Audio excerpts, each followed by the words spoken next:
হিজরি 1446 সনের 9 জিলহজ অর্থাৎ চাঁদ দেখা সাপেক্ষে আগামী 4 বা 5 জুন পবিত্র হজ অনুষ্ঠিত হবে।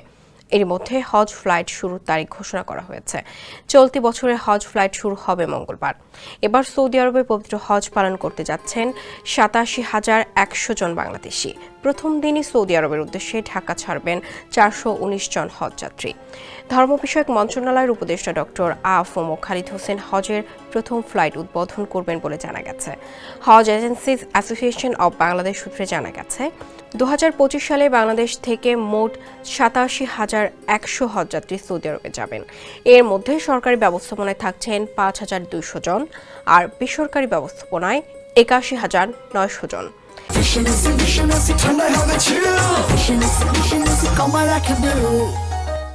তাছাড়া এবার নির্বিঘ্নে হজযাত্রার জন্য প্রস্তুত রয়েছে বিমান বাংলাদেশ এয়ারলাইন্স সহ 3টি এয়ারলাইন্স। হজের একটি গুরুত্বপূর্ণ অংশ হল আরাফার ময়দানে হজের খুতবা, যা 9 জিলহজ মসজিদে নামিরা থেকে প্রদান করা হয়।